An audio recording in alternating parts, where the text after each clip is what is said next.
It really all depends on your libido. Sure. You still have to find a partner that you want to have sex with. So that's a challenge in and of itself. That's not just dropping from the sky. Hello, everyone, and welcome back to Silver and Sensational. I'm your host, Jessica Lynn Verdi. I'm excited about this topic today, and we can't wait to hear what it is from our sensational silver, Lois Mills. Hello, everyone. It's Lois, and welcome again, and thank you so much for joining in. Lois, I hate to cut us off from a very tantalizing conversation, but this is even more exciting, I think. We are on the road to 2,500 subscribers. Mm-hmm. And what's exciting about that is once we hit 2,500 subscribers, we're going to give away all 12 of Jones Road's Miracle Bomb. If you don't know what that is, stop the video right now, go Google it, or click our video where we explain our giveaway to you. We're talking about like the best makeup anyone could use at any age, and you get all 12 colors. And so everyone knows we are not paid by them. We will be purchasing this from them at full price, which with the 12 will be just a little bit shy of $500. I mean, not even considering shipping it to you. We want to give you this gift as a thank you for helping us get to 2,500 subscribers. This is our first giveaway. This is really excited. So as you can see, our subscriber number right now below us, it's a little low. So you got to help us. Subscribe now. Tell your friend. Shout it from the rooftops. And once we get to 2,500 subscribers, if you have that notification bell on, you'll know how to enter that sweepstakes. Is she not enthusiastic, folks? Anyway, I'm just jealous of them because it's a really friggin' incredible gift. I think at this point I have collected about, almost 6 or maybe 7 Miracle I think Bombs. there's something that there's 6 of them that will go with your personal skin tone, and then you have 6 Christmas gifts. Really? No question. And boy, will you be popular. Listen, I think let's get right to it, right? Who doesn't? No use wasting any time on this. Well, unless you want to do the foreplay of it all, Today, we're talking about sex, Lois. Yeah, sex after 50. Wow. Something that our audience has wanted us to talk about. And, even the people that aren't asking about it, I think there's a general curiosity.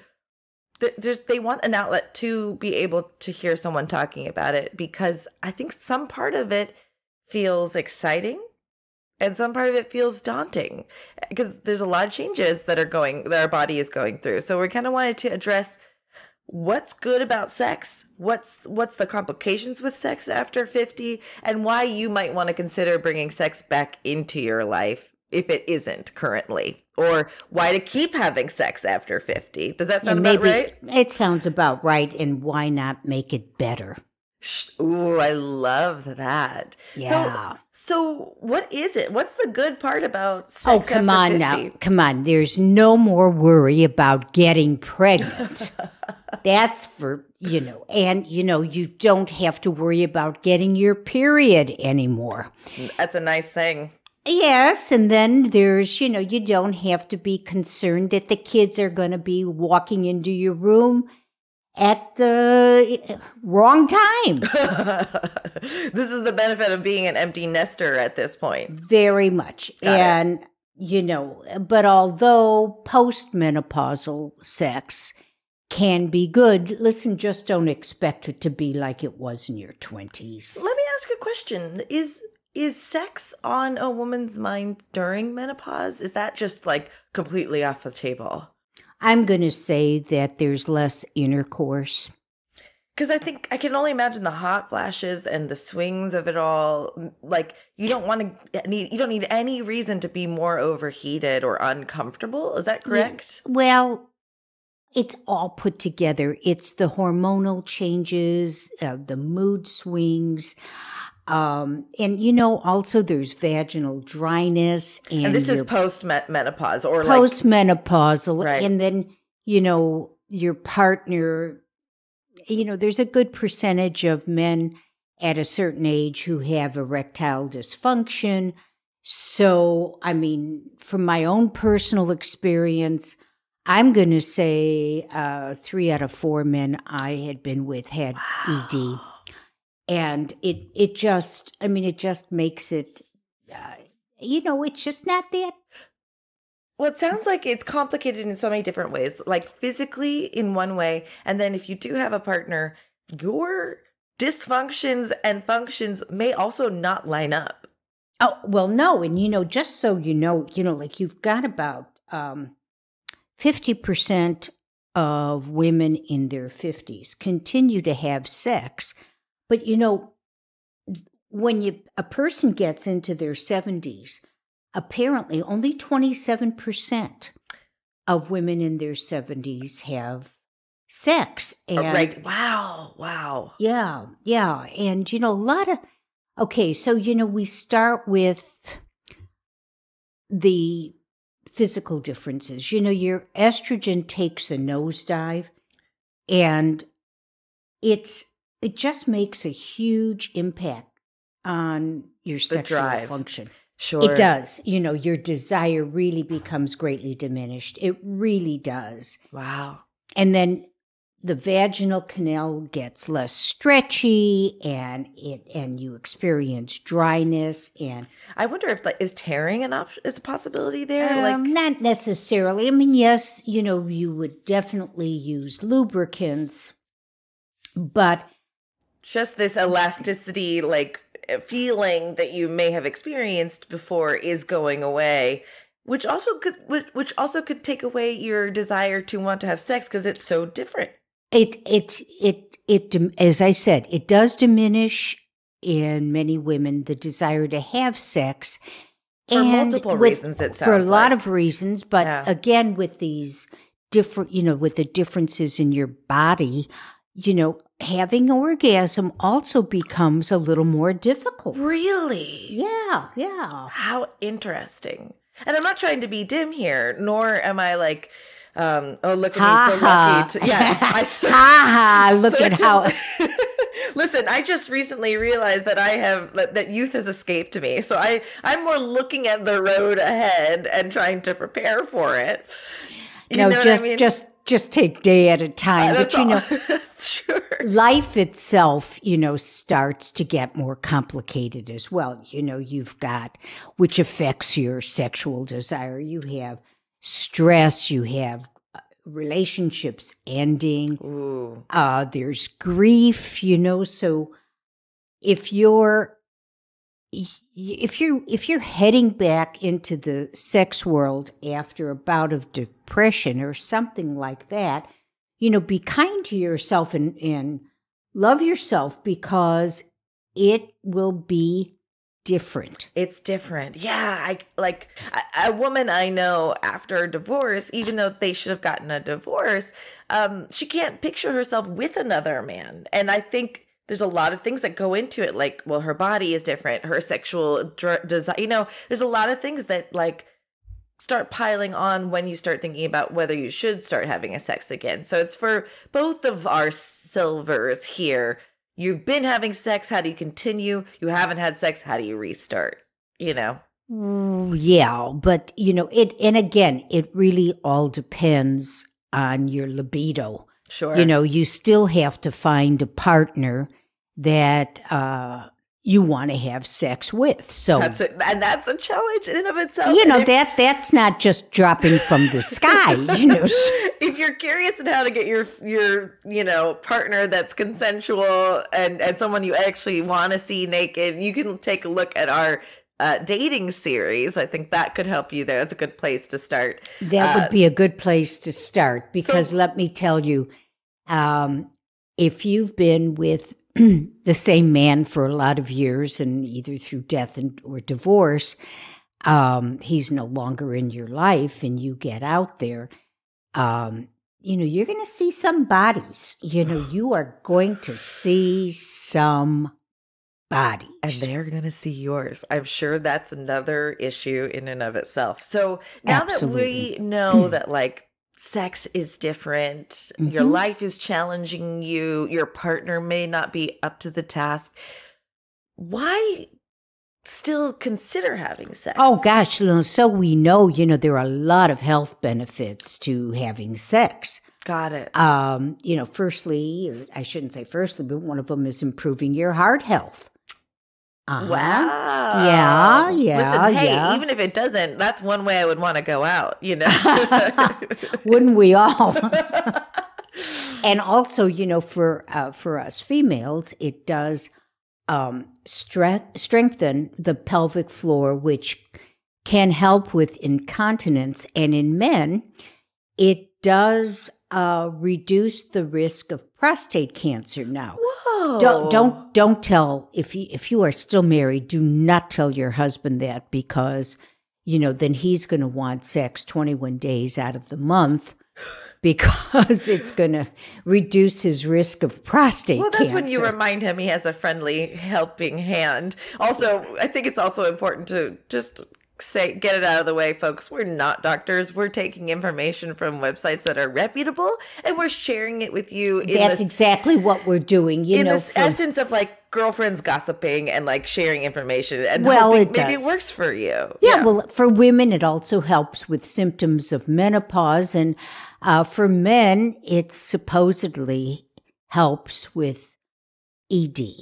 So it goes back to my previous question, where maybe sex isn't top of mind when you're going through menopause. However, if you can find that window where maybe even just masturbation might help, like ease those swings and issues with menopause during this. So that's interesting. It also reduces stress. Oh, sure. And it helps with your brain health. It helps you sleep. Oh, and okay. It extends your life. All of that in one lay. Can you imagine? It's better than my yoga sessions, Lois. Or pelvic floor exercises. I don't want to do those alone ever again. I love this. So on one hand, your life is changing. Sex is something you're interested in, but the difficulties are there. But you see that there are benefits for it, right? Yes, and we just there talked really about are. it. Almost clinically, you should be having sex rather than just. That's what I'm yourself. saying. Just go out there and pick somebody up from the street. It's going to be helping your health. And this is wonderful. So now that we know all this, and keeping in mind the difficulties, how can we start or continue having sex at this age, knowing all the obstacles in our way? Firstly, I suggest talking to your doctor. That makes a lot of sense. And then, because then you can discuss any medications which may be helping or hindering you more. Like more the dryness, or is your heart medication keeping you from wanting to have sex or something like that? Right. There are think medications. That makes a lot of sense. Yeah. So I would start there. And then, again, just invest in some lubricants and little handy helpers in the bedroom, little toys of sorts, and it took me a long time as a sexual woman to understand that I was the one responsible for my orgasm and for my pleasure in the room.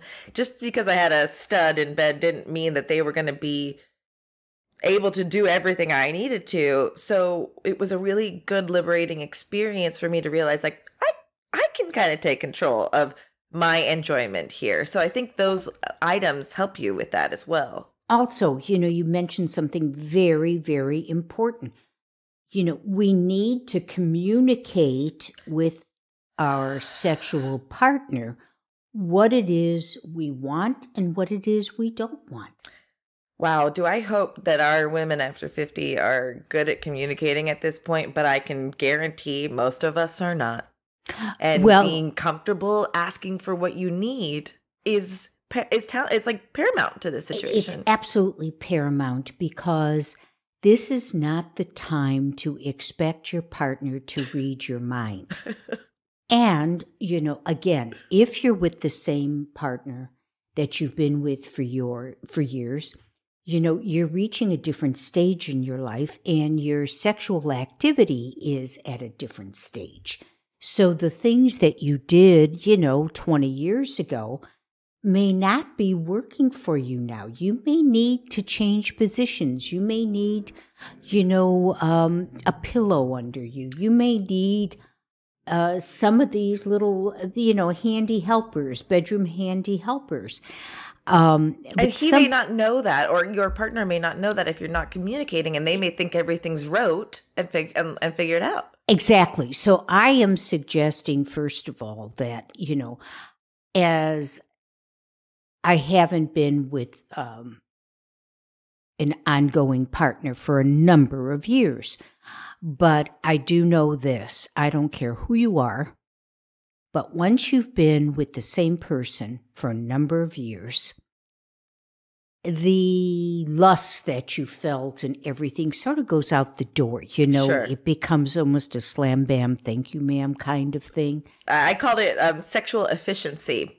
Very good. Yeah, SE instead of ED, okay? Or SE as a result of ED. Or VD for vaginal dryness. God, no. Oh, God. Listen, I'll try to get back to being serious for the moment. It's great. But, all in all, here's where I think you really have to start. First of all, you have to start outside the bedroom. And let's think, I'm just going to assume that you're empty nesters. Sure. And so you need to bring romance back into your life. And, I really think that, I hate saying this, I think it has to be joint, both husband and wife or man and woman or woman and woman. But you need to be the one to start it because remember those health benefits, But this actually totally goes back to the communication. I know people can feel like if they have to tell their partner that they want roses, then it isn't a romantic gesture anymore. That's the fallacy of this. I hear you. I was absolutely part of that school. If I have to tell you, then when you do show up with them, they mean very little to me. But I have to tell you, in retrospect, this is your relationship is going through a different stage. And again, I'm going to say it's up to you. And why is it up to you? Because you're taking care of yourself. I'm not saying this so that, it's up to the woman. No, it's up to you to take care of yourself and take care. The person who sees that there's an issue or there's a need, then it's incumbent on them to solve that. And Absolutely. Then once you share and express your needs and your goals with your partner, if they don't come along, that's a different conversation. That's a different conversation. But, let's get a little bit more romantic. Let's toss out those garbage sweatpants you're schlepping around in, Lois, and put something on that is more appealing. You don't have to be going out to do that. If you like to have a cocktail or a glass of wine, open that up. Put on some nice music. Make yourself feel sexy, and that's only going to radiate to your partner. Absolutely. This is beautiful advice, Lois. Absolutely. You don't have to be, how do I want to say this? I just say, take a shower beforehand in anticipation. Okay? Okay, you know what, though? It reminds me of, like, somebody going into, like, a sporting event. Like, a pro athlete warms up before they get into the game. Yeah, or if you don't... Yeah, or if you don't want to do that, try putting on something, at least nice and appealing, and then suggest that you both take a shower together. I love that. Okay, and then, try cuddling. Cuddle when you're on the sofa. Okay, he's in his lazy boy and you're in your lazy boy, but I mean, try. Envision them clinking beers. We're different. We're dealing with a different couple at that point. I feel like I'm picturing Roseanne at this point. Oh yeah. But I would just start with the romance, and you know where to go from this. And then, once you're in bed, of course, foreplay is really, really, really important. And, it might be awkward at first, but, how about just exploring each other's bodies? And, I'm not telling you how to have sex or what to do with having sex, but I'm talking about let's make it a priority. Even if your libido has diminished, it is important for you to have a good sexual life. It makes all the difference in whether a relationship works or it doesn't. And maybe part of what we've been saying, or most of what we've been talking about this week, really is geared towards the people who've been together a long time and not so much the single person. But we will have an episode on sex and the single woman after 50, because that's a different can of worms. It really is. I can only imagine how hard it must be at that age, when it was hard for me to welcome a new partner after 35. You know what I mean? Oh, yeah. So I'm just compounding the life experiences with that.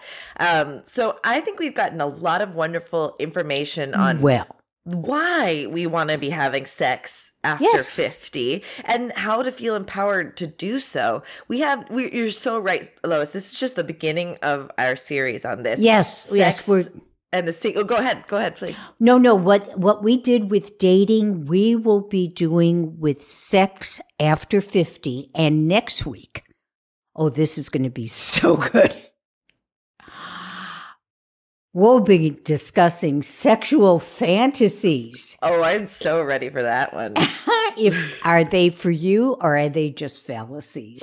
Ooh, yes. Interesting. I actually would love to talk about that, because I don't know, at what point do you gun for the fantasy, or do you just let it go? So we also want to hear from you. What are you dealing with right now as far as it goes with sex? Are you having it?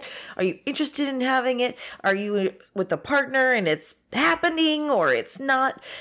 What would you like to talk about? Like Lois said, sex in the 50s and in your 50s as a single woman is different than empty nesters. There's a whole world that we can discover here together, and we want to be your girlfriends while you talk about it, because we want to help you feel good about yourself and your life.